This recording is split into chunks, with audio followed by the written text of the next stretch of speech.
السلام عليكم ورحمة الله وبركاته. إن الحمد لله نحمده ونستعينه ونؤمن به ونتوكل عليه ونعوذ بالله من شرور أنفسنا ومن سيئات أعمالنا. من يهده الله فلا مضل له ومن يضلل فلا هادي له.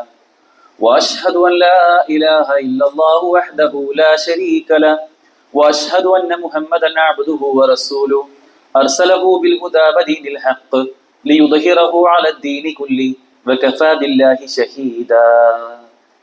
اللهم صل على محمد وعلى آل محمد كما صليت على إبراهيم وعلى آل إبراهيم وبارك على محمد وعلى آل محمد كما باركت على إبراهيم وعلى آل إبراهيم إنك حميد مجيد. أما بعد فإن خير الحديث كتاب الله وخير الهدي هدي محمد صلى الله عليه وسلم وشر الأمور محدثاتها وكل محدثة بدعة وكل بدعة ضلالة وكل ضلالة في النار. أعوذ بالله من الشيطان الرجيم.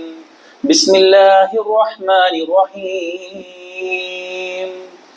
يا أيها الذين آمنوا اتقوا الله حق تقاته ولا تموتن إلا وأنتم مسلمون. يا أيها الناس اتقوا ربكم الذي خلقكم من نفس واحدة وخلق منها زوجها وبث منهما رجالا كثيرا ونساء واتقوا الله الذي تساءلون به والأرحام إن الله كان عليكم رقيبا. يا أيها الذين آمنوا اتقوا الله وقولوا قولا سديدا يصلح لكم أعمالكم ويغفر لكم ذنوبكم ومن يطع الله ورسوله فقد فاز فوزا عظيما. والفجر وليال عشر. സ്നേഹം നിറഞ്ഞ സത്യവിശ്വാസികളെ, വിശ്വാസിനികളെ, സർവ്വലോക രക്ഷിതാവും സർവ്വ അനുഗ്രഹങ്ങളുടെയും ദാതാവുമായ അള്ളാഹുവിൻ്റെ വിധിവിലക്കുകൾ ജീവിതത്തിന്റെ നിഖില മേഖലകളിലും കാത്തു സൂക്ഷിച്ച് മുത്തഖികളായി ജീവിക്കണമെന്ന് ആമുഖമായി എന്നെയും നിങ്ങൾ ഓരോരുത്തരെയും ഓർമ്മിക്കുകയാണ്, വസീത്ത് ചെയ്യുകയാണ്. അള്ളാഹു അവനെ കീഴൊതുങ്ങുന്ന ജീവിതം ജീവിക്കുന്ന അവന്റെ സച്ചരിതരിൽ നമ്മെ ഏവരെയും ഉൾപ്പെടുത്തി അനുഗ്രഹിക്കുമാറാകട്ടെ. ജീവിതത്തിൽ വലിയ ഓട്ടത്തിലാണ് നാം ഏവരും ഉള്ളത്. നമ്മുടേതായ ഉപജീവനങ്ങൾ അത് ഏറ്റവും പൂർണ്ണതയിലേക്ക് എത്തിക്കാനുള്ള നെട്ടോട്ടത്തിലാണ് പലപ്പോഴും മനുഷ്യരുള്ളത്. എന്തുണ്ടെങ്കിലും അതൊക്കെ സ്വന്തം സ്വപ്നങ്ങളും നമ്മൾ ഉണ്ടാക്കി വെച്ച നമ്മുടെ പ്ലാനുകളും നമുക്ക് ഇവിടെ ആവശ്യമായ നാം ഏറ്റെടുത്ത ഉത്തരവാദിത്തങ്ങളുമൊക്കെ പൂർത്തിയാക്കണം എന്നുള്ള ലക്ഷ്യത്തിൽ നാം ഏവരും ഓരോ ദിവസവും നമ്മുടെ അജണ്ടകൾക്ക് ഒന്നിനു പിറകെ ഒന്നായിക്കൊണ്ട് ഓടുകയാണ്. ഒന്ന് കഴിഞ്ഞാൽ തൊട്ടടുത്ത് ചെയ്യാൻ നമുക്ക് മറ്റു പലതും ഉണ്ടാകും. ഇങ്ങനെയുള്ള ഈ ഒരു നീക്കുപോക്കുകൾക്കിടയിൽ പലപ്പോഴും മനുഷ്യർ, പ്രത്യേകിച്ചും വിശ്വാസികൾ, മറന്നു പോകുന്ന ഒന്നാണ് സ്വന്തം മരണം. മരണത്തെ പോലും മറന്നുകൊണ്ട് ഈ ദുനിയാവിലെ ജീവിതത്തിലെ സുഖത്തിനും സൗകര്യങ്ങൾക്കും സമാധാനത്തിനു വേണ്ടി നെട്ടോട്ടമോടുന്ന മനുഷ്യരെ കാണാൻ കഴിയും. എന്നാൽ ചില മരണ വാർത്തകൾ നമ്മെ ഇരുത്തി ചിന്തിപ്പിക്കാറുണ്ട്. നമ്മെ ഏറ്റവും വേണ്ടപ്പെട്ട, നമ്മുടെ ഏറ്റവും അടുത്ത ആളുകളുടെ വേർപാട് പോലും നമ്മെ കുറഞ്ഞ ദിവസങ്ങൾക്കോ കുറഞ്ഞ മണിക്കൂറുകൾക്കോ വല്ലാതെ വേട്ടയാടിയിട്ടുണ്ടാവും. അത്തരം മരണ വാർത്തകൾ ഈ അടുത്ത് കേട്ട ഒന്നാണ്. ഒരു വ്യക്തി, അദ്ദേഹം നാട്ടിൽ വലിയ രൂപത്തിലുള്ള കടബാധിതനായിക്കൊണ്ട് വിദേശത്തേക്ക് യാത്ര തിരിക്കുകയാണ്. ശേഷം പ്രവാസിയായിക്കൊണ്ട് അവിടെ നാട്ടിലുള്ള കടം വീട്ടണം എന്ന ലക്ഷ്യത്തോടു കൂടി അവിടെ ചെറിയ എന്തോ ഒരു ജോലിയുമായി തട്ടിക്കൂട്ടി മുന്നോട്ട് പോവുകയാണ്. ആ ജോലിയിൽ നീങ്ങുന്നതിനിടയ്ക്കാണ് അദ്ദേഹം മരണപ്പെടുന്നത്. ഒട്ടും പ്രതീക്ഷിക്കാത്ത രൂപത്തിലായിരുന്നു അദ്ദേഹത്തിന്റെ മരണ വാർത്ത എല്ലാവരും കേട്ടത്. അദ്ദേഹം മരണപ്പെട്ടു എന്ന വാർത്ത നാട്ടിൽ അദ്ദേഹത്തിന്റെ ഭാര്യയെ വിളിച്ചു പറഞ്ഞു. ചെറിയൊരു മോൾ മാത്രമേ അദ്ദേഹത്തിനുള്ളൂ. അപ്പൊ ഭാര്യയെ വിളിച്ചു പറഞ്ഞു അദ്ദേഹം മരണപ്പെട്ടിട്ടുണ്ട്. ഇത് കേട്ടപ്പോൾ ആദ്യം സഹിക്കാൻ വയ്യാതെ പിന്നീട് വിളിച്ചപ്പോൾ ഭാര്യയോട് ചോദിച്ചു, മയ്യത്ത് എന്താണ് ചെയ്യേണ്ടത്? നാട്ടിലേക്ക് കൊണ്ടുവരണോ അതോ ഇവിടെ മറമാടിയാൽ മതിയോ എന്ന് ചോദിച്ചപ്പോ അതിന് ചെലവ് എത്രയാവും എന്ന് തിരിച്ചു ചോദിച്ചു.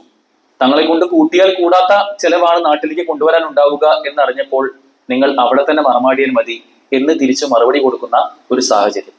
എന്നറിച്ചോക്കൂ, ജീവിതത്തിലെ ഈ ദുനിയാവിലെ ജീവിതത്തിന് വേണ്ടിയിട്ടുള്ള നെട്ടോട്ടത്തിന് വേണ്ടി ഓടിയ അവസാനം ദുനിയാവിലെ ജീവിതം പോലും അതിനെ പൂർണ്ണതയിലേക്ക് എത്തിക്കാൻ മനുഷ്യരായ നമുക്ക് പലപ്പോഴും കഴിയാറില്ല. അന്ന് രാവിലെ ഖബർ കുത്തുന്ന പണിയുള്ള ഒരു വ്യക്തി രാവിലെ കുത്തിയ ഖബറിൽ വൈകിട്ട് അദ്ദേഹത്തെ തന്നെ കൊണ്ടുപോയി വെക്കേണ്ടി വരുന്ന വളരെ നിസ്സഹായമായ ഒരുപാട് സാഹചര്യങ്ങൾ നമുക്കൊക്കെ കടന്നുപോയിട്ടുണ്ട്. ഏറ്റവും വേണ്ടപ്പെട്ടവരുടെ വേർപാടാണ് പലപ്പോഴും ഇങ്ങനെ നമ്മെ ചിന്തിപ്പിക്കാറുള്ളത്. കളിച്ചുകൊണ്ടിരിക്കുമ്പോൾ, വളരെ സന്തോഷത്തോടുകൂടി ജീവിച്ചുകൊണ്ടിരിക്കുമ്പോൾ, എല്ലാവരും ഒന്നിച്ചിരുന്ന് ഭക്ഷണം കഴിച്ചുകൊണ്ടിരിക്കുമ്പോൾ, കുടുംബത്തോടൊപ്പം ഭക്ഷണം കഴിച്ചുകൊണ്ടിരിക്കുമ്പോൾ, ഇരിക്കുമ്പോൾ, നടക്കുമ്പോൾ, എന്തെങ്കിലും ഒരു പണി ചെയ്യുമ്പോൾ ഒക്കെ മരണപ്പെട്ടു പോകുന്ന ഒരുപാടധികം വാർത്തകളുണ്ട്. സഹോദരങ്ങളെ, നമുക്കും ഒരു മരണം വരാനുണ്ട്. ആ മരണശേഷം നമുക്കൊക്കെ ഇപ്പോഴൊരു പേരുണ്ടാവും. ആ പേരല്ല പിന്നെ നമ്മൾ വിളിക്കപ്പെടുക. നമുക്കുള്ള പേര് നമുക്ക് അന്യമായി തീരും. മയ്യത്തെടുത്തോ, മയ്യത്ത് കുളിപ്പിച്ചോ എന്ന ചോദ്യമായിരിക്കും പിന്നീട് ഉണ്ടാവുക. അതുകൊണ്ട് സ്വന്തം പേര് പോലും നമ്മൾ കൊണ്ടുപോകാത്ത ഒരു ലോകത്തേക്കുള്ള യാത്രയിലാണ് നമ്മൾ ഏവരും ഉള്ളത്. അവിടെ ഒരിക്കലും നമുക്ക് ഇപ്പോൾ ചെയ്തുകൊണ്ടിരിക്കുന്ന പല അജണ്ടകളും, നമ്മുടെ പ്ലാനുകളും, നമ്മുടെ സ്വപ്നങ്ങളും, നമ്മുടെ ലക്ഷ്യങ്ങളും ഒന്നും സാധൂകരിച്ചോ ഇല്ലയോ എന്നതൊരു ചോദ്യമേ അല്ല.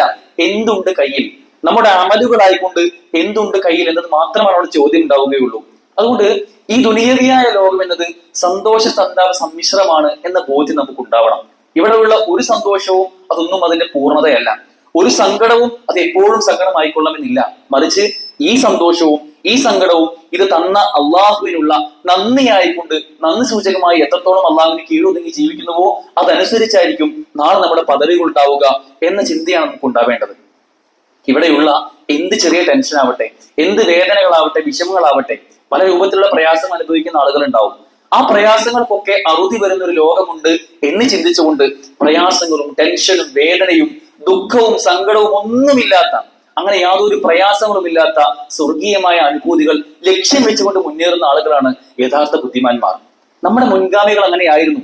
അവർക്ക് ഖുർആനിന്റെ കൽപ്പനകൾ, റസൂലിന്റെ സുന്നത്തുകളൊക്കെ അത്രമേൽ നെഞ്ചേറ്റി അതിനുവേണ്ടി ഓടുന്ന ആളുകളായിരുന്നു അവർ. അവർക്ക് ദുനിയാവിന്റെ അജണ്ടകൾ അത് രണ്ടാമതായിരുന്നു. സ്വന്തം പരലോകത്തേക്ക് വേണ്ടി, സ്വന്തം ഖബറിലേക്ക് വേണ്ടി എന്തൊരുക്കി വെക്കപ്പെട്ടു എന്നതായിരുന്നു അവരുടെയൊക്കെ ചിന്ത.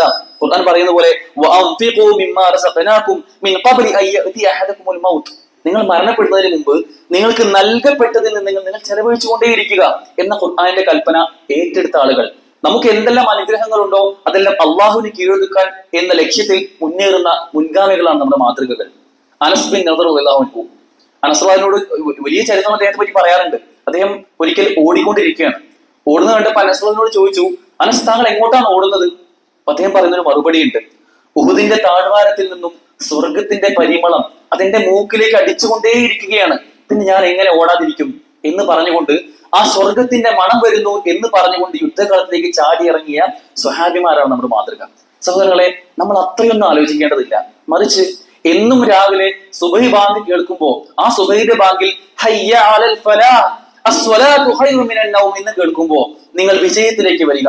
അസ്വലാത്തു ഖൈറു മിനൻ നൗം, നൗമിനേക്കാൾ നല്ലത് നിങ്ങൾക്ക് ഈ സ്വലാത്താണ് കേട്ടോ എന്ന് ആവർത്തിച്ച് പറയുമ്പോൾ നമുക്ക് ആ സ്വർഗം മുന്നിൽ കണ്ടുകൊണ്ട് ആ സ്വർഗത്തിലേക്കുള്ള വിളിയാണിത് എന്ന് ചിന്തിച്ചുകൊണ്ട് അങ്ങോട്ട് പോകാനുള്ള ഈമാനികമായ ഒരു ഊർജം വരുന്നുണ്ടോ? മഴയാണ്, തണുപ്പാണ്, പ്രയാസങ്ങൾ ഉണ്ടാവും, എങ്കിൽ പോലും പള്ളിയിലേക്ക് പോവുക എന്നതും സ്വന്തം ജമാഅത്ത് നമസ്കാരങ്ങളൊക്കെ ഉണ്ടെങ്കിലേ നാളെ പരലോകത്ത് ശ്രേഷ്ഠകരമായ പദവിയിൽ എത്താൻ കഴിയൂ എന്ന ബോധ്യവും നമുക്കുണ്ടാവുന്നുണ്ടോ എന്ന ചോദ്യമാണ് നാം ഇവരെ ചോദിച്ചു നോക്കേണ്ടത്. സഹോദരങ്ങളെ, ആയുസ് വളരെ ചെറുതാണ്. ഈ ഉമ്മത്തിന്റെ ആയുസ് എന്നത് 60-നും 70-നും ഇടയിലാണെന്ന് അള്ളാന്റെ റസൂൽ പറഞ്ഞതാണ്. ആ ചുരുങ്ങിയ ആയുസ്സിൽ അള്ളാഹുവിന്റെ വിധിവിലക്കുകൾ അനുസരിച്ച് ജീവിക്കുക എന്നതാണ് നമ്മുടെ കർത്തവ്യം. നമ്മുടെ മുൻ സമുദായങ്ങൾക്ക് അങ്ങനെ ആയിരുന്നില്ല. നൂഹ് നബി അലൈഹിസ്സലാം, അദ്ദേഹത്തിന്റെ ജനതയുടെ ആയുസ് അത് 980-ഉം 1000-ഉം ഒക്കെ വർഷങ്ങളായിരുന്നു എന്ന് ചരിത്രത്തിൽ കാണാൻ സാധിക്കും. എന്നാൽ നമുക്ക് അത്തരം വർഷങ്ങളില്ല.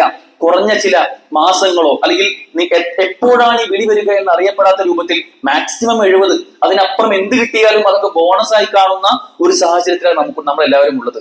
എന്നാൽ ഈ ചുരുങ്ങിയ ആയുസ്സിൽ തന്നെ നമുക്ക് നേടിയെടുക്കാനുള്ള ഒരുപാടധികം നല്ല കർമ്മങ്ങൾ, ഒരുപാടധികം സൽഗുണങ്ങൾ, നാളെ പരലോകത്ത് നമുക്ക് വലിയ രൂപത്തിലുള്ള സന്തോഷമായി തീരുന്ന വലിയ നേട്ടങ്ങൾ നേടാനുള്ള ഒരുപാട് വ്യവസ്ഥകളും അള്ളാഹു ഇവിടെ നിശ്ചയിച്ചിട്ടുണ്ട്. കുറഞ്ഞ ആയുസ്സേ ഈ മുഹമ്മദ് നബി സല്ലല്ലാഹു അലൈഹി വസല്ലം സമുദായത്തിന് ഉണ്ടാവൂ എന്നത് അറിഞ്ഞതുകൊണ്ട് തന്നെ അള്ളാഹു ചില പ്രത്യേകമാക്കപ്പെട്ട ചില സ്ഥലങ്ങളും ചില കർമ്മങ്ങളും ചില സമയങ്ങളും ചില പ്രാർത്ഥനകളും ഒക്കെ ഇവിടെ വ്യവസ്ഥയാക്കപ്പെട്ടിട്ടുണ്ട്.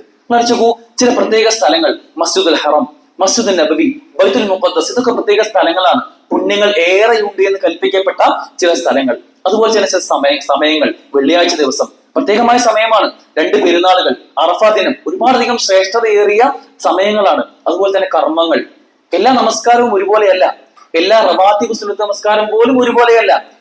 സുബഹി നമസ്കാരത്തിന് മുമ്പുള്ള 2 റക്അത്ത് റവാത്തിബ് സുന്നത്ത് നമസ്കാരം, ആ 2 റക്അത്ത് റവാത്തിബിന് മറ്റ് റവാത്തിബിനേക്കാളേറെ ശ്രേഷ്ഠത അല്ലാഹു കൽപ്പിച്ചിട്ടുണ്ട്. ആ റവാത്തിബ് 2 റക്അത്ത് നമസ്കരിക്കുന്ന ആളുകൾക്ക് ആകാശവും ഭൂമിയും അതിനിടയിലുള്ള സകലതും നേടിയെടുക്കുന്നതിനേക്കാൾ ശ്രേഷ്ഠമാണ് ആ 2 റക്അത്ത് റവാത്തിബ് സുന്നത്ത് നമസ്കാരം എന്നാണ് പറയുന്നത്. ആലോചിച്ചു, നമ്മളൊക്കെ ആ റവാത്തിബിന്റെ കാര്യത്തിൽ എത്രത്തോളം അശ്രദ്ധരാണ്. ആ റവാത്തിബിൽ ആദ്യത്തെ റക്അത്തിൽ സൂറത്തുൽ കാഫിറൂൻ, രണ്ടാമത്തെ റക്അത്തിൽ സൂറത്തുൽ ഇഖ്ലാസും ചൊല്ലണമെന്നും സുന്നത്താണ്. ഇങ്ങനെയുള്ള ചില കർമ്മങ്ങൾ പോലും ശ്രേഷ്ഠമാക്കപ്പെട്ട് കൽപ്പിക്കപ്പെട്ടത് അത് നമുക്ക് വേണ്ടിയാണ്. നമ്മൾ അടങ്ങുന്ന ഈ സമുദായത്തിലെ കുറഞ്ഞ ആയുസ്സുള്ള ആളുകൾക്ക് ഒരുപാടധികം നേട്ടങ്ങൾ നേടിയെടുക്കാനുള്ള ചില വ്യവസ്ഥകളായിക്കൊണ്ട് അള്ളാഹു നിശ്ചയിച്ചതാണത്. ആ കൂട്ടത്തിൽപ്പെട്ട ഒരു വ്യവസ്ഥയാക്കപ്പെട്ട ഒരു സമയത്തിലൂടെയാണ് നമ്മൾ കടന്നു പോകുന്നത്. ദുൽഹിജ്ജ മാസം ഏറെ ശ്രേഷ്ഠതയേറിയ ഒരു മാസം. 4 പവിത്രമാക്കപ്പെട്ട മാസങ്ങളിൽ ഒന്നാണ് ദുൽഹിജ്ജ. ആ ദുൽഹിജ്ജയിലെ തന്നെ ഏറ്റവും പുണ്യകരമാക്കപ്പെട്ട പകലുകളിലൂടെയാണ് നാം ഇവരും കടന്നു പോകുന്നത്. ഇന്ന് 2ാമത്തെ ദിവസമാണ് ദുൽഹിജ്ജയുടെ. ഇനി ഈ ദിവസങ്ങൾ മുന്നോട്ട് പോയി ആദ്യത്തെ ഈ 10 തീരുന്നത് വരെയും നമുക്ക് വലിയ നേട്ടങ്ങൾ നേടിയെടുക്കാനുള്ള, വലിയ പുണ്യങ്ങൾ നേടാനുള്ള അവസരമായിക്കൊണ്ട് അള്ളാഹുവിന്റെ റസൂൽ നമുക്ക് പഠിപ്പിക്കപ്പെട്ടതാണ്. പരിശുദ്ധ ഖുർആനിൽ കാണാൻ സാധിക്കും. സൂറത്തുൽ ഹജ്ജിലെ 28ാമത്തെ വചനത്തിൽ അള്ളാഹു പറയുന്നുണ്ട്, നിങ്ങൾ അള്ളാഹുവിന്റെ നാമത്തെ പ്രകീർത്തിക്കുക, അറിയപ്പെട്ട ദിനങ്ങളിൽ നിങ്ങൾ അള്ളാഹുവിന്റെ നാമം പ്രകീർത്തിക്കുക എന്ന് അള്ളാഹു സുബ്ഹാനഹു വ തആല ഖുർആൻ സൂറത്തുൽ ഹജ്ജിൽ പറയാണ്. ഈ ആയത്തിനെ വിശദീകരിച്ചുകൊണ്ട് ഇബ്നു അബ്ബാസ് റളിയല്ലാഹു അൻഹു, അതുപോലെ സഹാബിയായ അബൂ മൂസൽ അശ്ശരി റളിയല്ലാഹു അൻഹു, ഇവരെല്ലാം പറയുന്നുണ്ട് ഈ അറിയപ്പെട്ട ദിവസങ്ങൾ എന്ന് പറയുന്നത് അത് ദുൽഹിജ്ജയിലെ ആദ്യത്തെ 10 ദിവസങ്ങളാണ്. നമ്മൾ ഇപ്പോൾ ജീവിച്ചുകൊണ്ടിരിക്കുന്ന ഈ ദിവസങ്ങളാണ് എന്ന് പറയുന്നുണ്ട്. സൂറത്തുൽ ഫജ്റിൽ ഇവിടെ ആമുഖത്തിൽ ഓതി വെച്ച വൽ ഫജ്രി വലയാലിൻ അശ്ർ, 10 രാത്രികൾ എന്ന് പറഞ്ഞത് ഈ 10 രാവുകളും ഇത് ഈ 10 പകലുകളുടെ രാവുകളെ പറ്റിയാണ് പറയുന്നത് എന്ന് പണ്ഡിതന്മാര് പറഞ്ഞിരുന്നുണ്ട്. അത്രമേൽ ശ്രേഷ്ഠമാക്കപ്പെട്ട ഖുർആൻ എടുത്തു പറഞ്ഞിട്ടുള്ള ഇനി അതിന്റെ ശ്രേഷ്ഠതകൾ എന്തൊക്കെയാണ് അള്ളാഹു റസൂൽ വിശദീകരിച്ച് നമുക്ക് തരുന്നുണ്ട്. ദിവസങ്ങളിൽ വെച്ച് ഏറ്റവും ശ്രേഷ്ഠമായ ദിവസങ്ങളിലൂടെയാണ് നമ്മൾ കടന്നു പോകുന്നത്. ദുൽഹിജ്ജ മാസത്തിലെ പ്രത്യേകതയാണ് ജാബിർ റളിയല്ലാഹു അൻഹു അന്ന റസൂലുള്ളാഹി സ്വല്ലല്ലാഹു അലൈഹി വസല്ലം ഖാല അഫ്ളലു അയ്യാമി ദുനിയ അയ്യാമുൽ അശ്ർ, ഈ ഭൂമിയിലെ ഏറ്റവും ശ്രേഷ്ഠമായ ദിവസങ്ങളാണ് ഈ അയ്യാമുൽ അശ്ർ, ഈ 10 ദിവസങ്ങൾ. ഇബ്നു തൈമിയ്യ റഹിമഹുല്ലാഹ് പറയുന്നുണ്ട്, അദ്ദേഹം ഈ ഹദീസുകൾ വിശദീകരിച്ചുകൊണ്ട് പറയുകയാണ്, ഇങ്ങനെ ഈ 10 ദിവസങ്ങൾക്കുള്ള ശ്രേഷ്ഠത നമ്മൾ അറിയുകയാണെങ്കിൽ എത്രത്തോളം റമളാനിലെ അവസാനത്തെ 10 പകലുകൾ, ആ 10 പകലുകളെക്കാൾ ശ്രേഷ്ഠമാണ് ഇപ്പോൾ നമ്മൾ ജീവിച്ചുകൊണ്ടിരിക്കുന്ന ദുൽഹിജ്ജയിലെ ആദ്യത്തെ 10 പകലുകൾ. ആലോചിച്ചു സഹോദരങ്ങളെ, റമളാനിലെ അവസാനത്തെ 10 നമ്മളെല്ലാം എത്രമേൽ ഒരുങ്ങുന്നതാണ്. ആ അവസാനത്തെ 10-ന് വേണ്ടി കുടുംബം ഒന്നിച്ച് ഉറക്കമൊഴിച്ചെല്ലാം നമ്മൾ കാത്തിരിക്കുന്ന ആ അവസാനത്തെ 10-ലെ പകലുകളെക്കാൾ ശ്രേഷ്ഠമാണ് ഇപ്പോൾ നമ്മൾ ജീവിച്ചുകൊണ്ടിരിക്കുന്ന ഈ ദുൽഹിജ്ജയിലെ പകലുകൾ.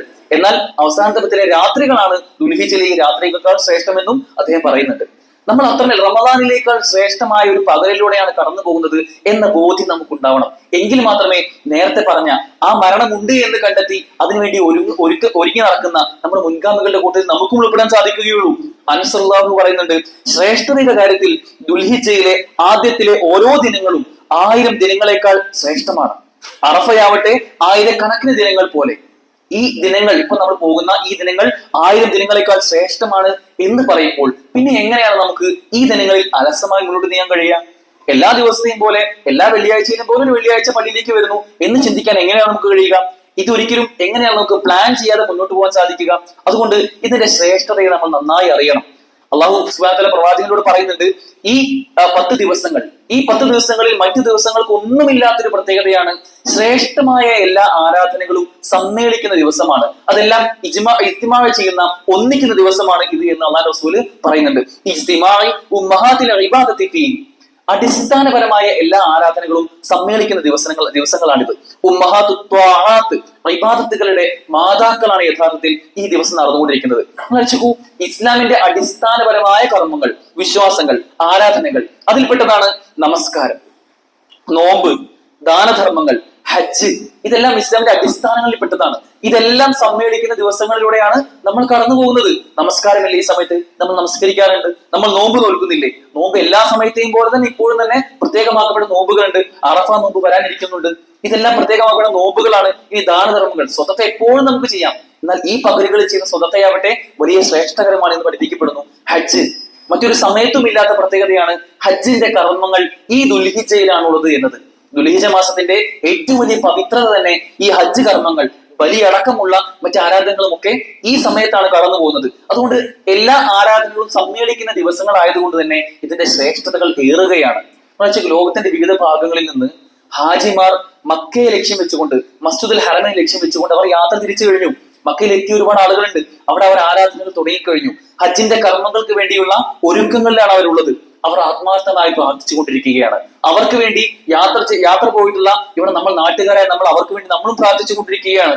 അള്ളാഹുവിന്റെ തൗഹീദ്, അള്ളാഹു ഏകനാണ് എന്ന വഹദാനിയത്ത് അത് ഉറക്കെ പ്രഘോഷിച്ചുകൊണ്ടേയിരിക്കുകയാണ്. ലബ്ബൈക് അല്ലാഹുമ്മ ലബ്ബൈക് ലബ്ബൈക ലാ ശരീക ലക ലബ്ബൈക് ഇന്നൽ ഹംദ വന്നിഅമത ലക വൽ മുൽക് ലാ ശരീക ലക എന്ന ലബ്ബൈകകൾ ഉയർന്നുകൊണ്ടേയിരിക്കുന്ന സമയത്തിലൂടെയാണ് നമ്മൾ കടന്നു പോകുന്നത്. മറ്റൊരു സമയത്തും മറ്റൊരു 10 ദിവസങ്ങൾക്കും ഇല്ലാത്ത പ്രത്യേകതകളാണ് ഇതെല്ലാം ഉള്ളത്. ഇതെല്ലാം സമ്മേളിക്കുന്ന ഒരു സമയം. അതുകൊണ്ട് തന്നെ ഈ സമയങ്ങൾക്ക് വലിയ പ്രത്യേകതകളുണ്ട്. എന്തൊക്കെയാണ് ഹജ്ജിന്റെ ഭാഗമായി അവർ ചെയ്യുന്നത്? ദുൽഹജ്ജ് 8-നാണ് ഹജ്ജിന്റെ കർമ്മങ്ങൾ ആരംഭിക്കുന്നത്. ഇന്ന് ദുൽഹജ്ജ് 2-ആണ്. ദുൽഹജ്ജ് 8-ന് യൗമു തർബിയ എന്ന് പറയുന്ന ആ ദിവസത്തിലാണ് ഹജ്ജിന്റെ കർമ്മങ്ങൾക്ക് തുടക്കമാകുന്നത്. ദുൽഹജ്ജ് 9-ന് യൗമു അറഫ നമ്മളിലേക്ക് വരാനിരിക്കുകയാണ്. പ്രിയപ്പെട്ടവരെ, യൗമു അറഫ എന്നത് കുറച്ചുകൂടി ഗൗരവത്തിൽ നമ്മൾ ചിന്തിക്കേണ്ടതാണ്. അടുത്ത വെള്ളിയാഴ്ച നമ്മളിലേക്ക് വരുന്ന അറഫ ദിനം. അറഫ ദിനത്തിലെ പ്രത്യേകത അത് ഹജ്ജിന്റെ ഭാഗമായി നിർബന്ധമാക്കപ്പെട്ട ഹജ്ജിന്റെ റുക്കുനുകളിൽപ്പെട്ടതാണ്. അറഫ ഇല്ലാത്തവന് ഹജ്ജില്ല എന്ന് അല്ലാഹു റസൂൽ പറഞ്ഞിട്ടുള്ളത്. അത്രമേൽ പ്രാധാന്യം അർഹിക്കുന്ന അറഫ. അതിപ്പോ അറഫയിലല്ലേ എന്നല്ല നമ്മൾ ചിന്തിക്കേണ്ടത്. നമുക്ക് ചെയ്യാനുള്ള കുറേയേറെ കർമ്മങ്ങൾ അറഫയുമായി ബന്ധപ്പെട്ടിട്ടുണ്ട്. അറഫ ദിനം അതിന്റെ പ്രാധാന്യം നമ്മൾ ആലോചിച്ച് നോക്കുകയാണെങ്കിൽ അള്ളാഹു നരകമോചനത്തിന് ഏറ്റവും അധികം സാധ്യത കൽപ്പിക്കപ്പെട്ട ദിവസങ്ങളിൽ ഒന്നാണ് അറഫ ദിനം. അതുപോലെ തന്നെ അള്ളാഹുവിന്റെ ദാസന്മാരോട്, അള്ളാഹുവിന്റെ അടിമകളോട് ഏറ്റവും അടുത്ത് വന്ന് അവരോട് മലക്കുകളോട് അവരെ പറ്റി പ്രശംസ പറയുന്ന സമയമാണ് അറഫ ദിനം. അതുപോലെ തന്നെ പ്രാർത്ഥനകൾക്ക് ഏറ്റവും ഉത്തരം ലഭിക്കുന്ന സമയങ്ങളാണ് അറഫ ദിനത്തിലെ സമയങ്ങൾ. യൗമ അറഫയിലെ അടുത്ത വെള്ളിയാഴ്ച ദിവസത്തിലെ ആ പകൽ സമയത്ത് നമ്മൾ പ്രാർത്ഥിക്കുന്ന പ്രാർത്ഥനയാണ് ഏറ്റവും അധികം ഉത്തരം കിട്ടാൻ സാധ്യതയുള്ള പ്രാർത്ഥന എന്ന് അള്ളാഹു സുബ്ഹാനഹു വ തആല പറഞ്ഞു തരികയാണ്. അതുപോലെ തന്നെ പ്രവാചകൻ പറയുന്നുണ്ട്, നോമ്പ്, അറഫയിലെ നോമ്പ്. അറഫ ദിനത്തിൽ നമ്മൾ ഇവിടെ ഹാജിമാർക്ക് ഐക്യദാർഢ്യമായിക്കൊണ്ട് അല്ലാഹു റസൂലിന്റെ കൽപ്പന പ്രകാരം നമ്മൾ ഇവിടെ നോമ്പ് നോൽക്കാനാണ് നമ്മളോട് സുന്നത്താക്കപ്പെട്ടിട്ടുള്ളത്. അത് ഏറ്റവും പ്രബലമായ സുന്നത്താണ്. ആ നോമ്പ് നോൽക്കുകയാണെങ്കിൽ നിങ്ങൾക്ക് പാപമോചനത്തിനുള്ള വലിയ അവസരമാണ് എന്നും അല്ലാഹു റസൂൽ പറയുന്നുണ്ട്. നിങ്ങൾക്ക് മുൻകഴിഞ്ഞ ഒരു വർഷത്തെയും ഇനി വരാനിരിക്കുന്ന ഒരു വർഷത്തെയും പാപങ്ങളെല്ലാം പൊറുക്കപ്പെടാനുള്ള ഒരു അവസരമാണ് അടുത്ത വെള്ളിയാഴ്ചയിലെ ദുൽഹിജ്ജ 9-ലെ അറഫ ദിനത്തിലെ നോമ്പ് നോൽക്കുക എന്നത്. യഥാർത്ഥത്തിൽ ഒരു ചോദ്യം ഉണ്ടാവും, എവിടെയാണ് അറഫ, എന്നാണ് അറഫ? നമ്മുടെ നാട്ടിലാണെങ്കിൽ നമ്മുടെ നാട്ടിൽ എന്നാണ് ദുൽഹജ്ജ് 9, ആ ദുൽഹജ്ജ് 9-ന് അന്ന് തന്നെയാണ് അറഫ നോക്കേണ്ടത്. നമുക്കിവിടെ അറഫ നോമ്പ് നിശ്ചയിച്ചിട്ടുള്ളത് മാസം കണ്ടതിന്റെ അടിസ്ഥാനത്തിൽ ദുൽഹിജ്ജ 9 ജൂൺ 6-ാം തീയതി വെള്ളിയാഴ്ചയാണ്. ഇൻഷാ അല്ലാഹ് അടുത്ത വെള്ളിയാഴ്ച നമ്മൾ പള്ളിയിലേക്ക് വരുമ്പോൾ നമ്മളെല്ലാവരും സഹോദരങ്ങളെ നോമ്പ് എടുത്തുകൊണ്ടായിരിക്കണം പള്ളിയിലേക്ക് വരേണ്ടത്. അതിന്റെ ശ്രേഷ്ഠത മനസ്സിലാക്കിക്കൊണ്ട് നമുക്ക് പ്രാർത്ഥന ഏറ്റവും അധികം സ്വീകരിക്കപ്പെടാൻ കാരണമാവുന്ന, നരകമോചനത്തിന് സാധ്യത ഏറെയുള്ള, അള്ളാഹു അവന്റെ അടിമകളിലേക്ക് അടുത്തു വരുന്ന, അല്ലെങ്കിൽ നമുക്ക് പാപമോചനത്തിന് തൊട്ട് മുമ്പുള്ള ഒരു വർഷത്തെയും വരാനിരിക്കുന്ന ഒരു വർഷത്തെയും പാപം പൊറുക്കപ്പെടുമെന്ന് കൽപ്പിക്കപ്പെട്ട ഒരു സമയമായതുകൊണ്ട് തന്നെ നമുക്ക് നോമ്പ് നോൽക്കൽ വലിയ ഗൗരവത്തിൽ കാണേണ്ട വിഷയമാണ്. ജൂതന്മാരിൽപ്പെട്ട ഒരു വ്യക്തി ഉമർ റളിയല്ലാഹു അൻഹുവിന്റെ അടുക്കിലേക്ക്, അമീറുൽ മുഅ്മിനീന്റെ അടുക്കിലേക്ക് വരുന്നുണ്ട്. അദ്ദേഹം പറയുന്നുണ്ട്, ഉമർ, ഒരു പ്രത്യേകമാക്കപ്പെട്ട ഒരു ആയത്ത് ഇറങ്ങിയിട്ടുണ്ടല്ലോ, ആ ആയത്ത് ഇറങ്ങിയത് ഞങ്ങൾക്കായിരുന്നുവെങ്കിൽ ഞങ്ങൾ ഇതൊരു വലിയ ആഘോഷമായി കൊണ്ടു നടക്കുമായിരുന്നു എന്ന് പറയുന്നുണ്ട്. അപ്പൊ ഉമർ റളിയല്ലാഹു ചോദിക്കുന്നുണ്ട്, ഏതായത്താണ് താങ്കൾ പറയുന്നത് എന്ന് പറഞ്ഞപ്പോ അവർ സൂറത്തുൽ മാഇദയിലെ 4-ാമത്തെ ആയത്ത് അവർ ചൊല്ലി കൊടുക്കുന്നുണ്ട്. അൽ യൗമ അക്മൽതു ലക്കും ദീനക്കും വഅത്മംതു അലൈക്കും നിഅമതി വറദീതു ലക്കുമുൽ ഇസ്ലാമ ദീന എന്ന് തുടങ്ങുന്ന ആ ആയത്ത് പറഞ്ഞു കൊടുക്കുന്നുണ്ട്. ഉമർ റളിയല്ലാഹു പറഞ്ഞു, ഈ ആയത്ത് ഇത് എവിടെയാണ് ഇറങ്ങിയത് എന്നും എപ്പോഴാണ് ഇറങ്ങിയതെന്നും എന്താണ് അതിന്റെ ശ്രേഷ്ഠത എന്നും നിങ്ങളെക്കാൾ ഏറെ ഞങ്ങൾക്കറിയാം. നിങ്ങൾ ഇത് ഉത്സവമാക്കും, ഇത് ആഘോഷമാക്കും എന്ന് പറഞ്ഞല്ലോ. ഈ ആയത്ത് എവിടെയാണ്, എന്നാണ് അവതരിപ്പിച്ചെന്ന് അറിഞ്ഞാൽ ഞങ്ങൾ ആ ദിവസം ആഘോഷമാക്കും എന്ന് പറഞ്ഞല്ലോ. എന്നാൽ ഞങ്ങൾക്ക് അത് ആഘോഷമാക്കേണ്ട ഒരു കാര്യവുമില്ല. കാരണം ഇത് ഓൾറെഡി ഇതൊരു ആഘോഷമാണ്, ഇതൊരു ഉത്സവമാണ്. കാരണം യൗമു അറഫ എന്നത് ഒരുപാട് ഇബാദത്തുകൾ സമ്മേളിക്കുന്ന ദിവസമാണ്. ഈ ദിവസങ്ങളിൽ യാതൊരു പ്രത്യേകത ഞങ്ങൾക്ക് വേറെ ഒരു ആഘോഷമാക്കി തരേണ്ട ആവശ്യമില്ല. കാരണം ഞങ്ങൾ ഇബാദത്തുകൾ കൊണ്ട്, ഞങ്ങളുടെ കർമ്മങ്ങൾ കൊണ്ട് ഞങ്ങൾ വലിയ രൂപത്തിൽ ഇതൊരു ഉത്സവമായി, ഇതൊരു ആഘോഷമായി കൊണ്ടു നടക്കുന്ന ദിവസങ്ങൾ തന്നെയാണിത് എന്ന് അദ്ദേഹം മറുപടി പറയുന്നുണ്ട്. ഈ യൗമു അറഫയ്ക്ക് ശേഷം ദുൽഹജ്ജ് 10-നാണ് യൗമുൻ നഹർ, അല്ലെങ്കിൽ ബലിയുടെ ദിവസം എന്നറിയുന്ന, അറവിന്റെ ദിവസം എന്നറിയുന്ന ദിവസം. ആ ദിവസത്തിൽ ഹാജിമാർ അവിടെ അറവ് കൊടുക്കുന്നു, നമ്മൾ ഇവിടെ ഉളുഹിയത്ത് അറക്കുകയും ചെയ്യുന്നു. അതേ ദിവസം തന്നെയാണ് നമ്മുടെ ബലി പെരുന്നാൾ വരുന്നത്, അടുത്ത ശനിയാഴ്ച. ഇങ്ങനെ ദുൽഹിജ്ജയിലെ ആദ്യ 10 ദിവസങ്ങളെല്ലാം വലിയ രൂപത്തിലുള്ള ശ്രേഷ്ഠമായ ആരാധനകളെല്ലാം ഒന്നിക്കുന്ന ദിവസങ്ങളായതുകൊണ്ട് തന്നെ അതിന്റെ പവിത്രതയും കൂടുതൽ തന്നെയാണ്. ഇനി ഈ ദിവസങ്ങളിൽ, ഈ പകലുകളിൽ ചെയ്യുന്ന സൽക്കർമ്മങ്ങളുടെ മഹത്വമോ, അള്ളാഹുവിന് ഏറ്റവും ഇഷ്ടമുള്ളതാണ് ഈ ദിവസങ്ങളിൽ ചെയ്യുന്ന കർമ്മങ്ങൾ എന്ന് അള്ളാഹു റസൂൽ സല്ലല്ലാഹു അലൈഹി വസല്ലം പറഞ്ഞിരിക്കുകയാണ്. മാ മിൻ അയ്യാമിൻ അമലു സ്വാലിഹു ഫീഹിന്ന അഹബ്ബ ഇലല്ലാഹ് മിൻ ഹാദിഹിൽ അയ്യാമിൽ ആശർ. അള്ളാഹുവിന് ഏറ്റവും ഇഷ്ടമുള്ള കർമ്മങ്ങൾ ചെയ്യുന്നത് ഈ 10 ദിവസങ്ങളിലാണെങ്കിലാണ് അള്ളാഹുവിന് ഏറ്റവും ഇഷ്ടമുണ്ടാവുക എന്നും അള്ളാഹു റസൂൽ പറഞ്ഞു കൊടുക്കുന്ന സ്വഹാബിമാർക്ക്. അപ്പൊ സ്വഹാബിമാർ തിരിച്ചു ചോദിക്കേണ്ടത്, അള്ളാഹു റസൂലെ, അള്ളാഹുവിന് ഏറ്റവും ഇഷ്ടമുള്ള കർമ്മങ്ങൾ ഈ സമയത്താണെന്ന് പറഞ്ഞല്ലോ, ഞങ്ങൾ ചെയ്യുന്ന നമസ്കാരമാവട്ടെ, നോമ്പാവട്ടെ, ഇതൊക്കെ ഇഷ്ടമുള്ള കർമ്മങ്ങളായിരിക്കുമല്ലോ. പക്ഷേ വലൽ ജിഹാദു ഫീ സബീലില്ല, അള്ളാഹുവിന്റെ മാർഗത്തിൽ ജിഹാദ് ചെയ്യുകയാണെങ്കിൽ, ധർമ്മസമരം ചെയ്യുകയാണെങ്കിൽ അവിടെ അതല്ലേ ഏറ്റവും പ്രാധാന്യം ഉണ്ടാവുക എന്ന് സംശയം ചോദിച്ചപ്പോ അള്ളാഹു റസൂൽ മറുപടി പറയുന്നുണ്ട്, അതെ, ജിഹാദ് പോലും ജിഹാദിനേക്കാളേറെ ശ്രേഷ്ഠതയേറിയതാണ് ഈ 10 ദിവസങ്ങൾ നിങ്ങൾ സൽക്കർമ്മങ്ങൾ ചെയ്യുക എന്നത്. സഹോദരങ്ങളെ, അതിന് തുടർച്ചയായി റസൂൽ പറയുന്നുണ്ട്, എത്രത്തോളം ഒരു വ്യക്തി, ആ വ്യക്തി ജിഹാദിന് വേണ്ടി പുറപ്പെടുകയാണെങ്കിൽ അവന്റെ ജീവനും അവന്റെ സമ്പത്തും നഷ്ടപ്പെട്ടാൽ അല്ലാതെ അതിനേക്കാളേറെ ശ്രേഷ്ഠമാണ് ഈ ദുൽഹിജ്ജയിലെ 10 ദിവസങ്ങൾ നിങ്ങൾ ചെയ്യുന്ന സൽക്കർമ്മങ്ങൾ എന്നുള്ളതാണ്. അത്രമേൽ പുണ്യകരം, ജിഹാദിനേക്കാൾ ശ്രേഷ്ഠകരം എന്നാണ് പറഞ്ഞിട്ടുള്ളത്. ജിഹാദ് ചെയ്ത് ഒരാൾ രക്തസാക്ഷി ആയിട്ടില്ല എന്നതൊഴികെ, രക്തസാക്ഷിയാവാൻ തിരിച്ചു വന്നു കഴിഞ്ഞാൽ അതിനേക്കാൾ ശ്രേഷ്ഠമാണ് ഈ 10 ദിവസങ്ങൾ നമ്മൾ ചെയ്യുന്ന, നമ്മുടെ ഈ ഇരുത്തമാവട്ടെ, ഇപ്പോൾ നമ്മൾ ഇരിക്കുന്ന ഇരുത്തമാവട്ടെ, അല്ലെങ്കിൽ നമ്മുടെ നമസ്കാരങ്ങളാവട്ടെ, നോമ്പാവട്ടെ, ദിക്റുകളാവട്ടെ, ഇതൊക്കെ അതിനേക്കാൾ ശ്രേഷ്ഠകരമാണെന്ന് അള്ളാഹു റസൂൽ പറഞ്ഞു കൊടുക്കുകയാണ്. അതുകൊണ്ട് നമ്മൾ ആവശ്യപ്പെടണം, ഹജ്ജിനേക്കാൾ ശ്രേഷ്ഠമാണ് ജിഹാദ്, ഹജ്ജ് ചെയ്യുന്നതിനേക്കാൾ ശ്രേഷ്ഠമാണ്, പുണ്യകരമാണ് ജിഹാദ്.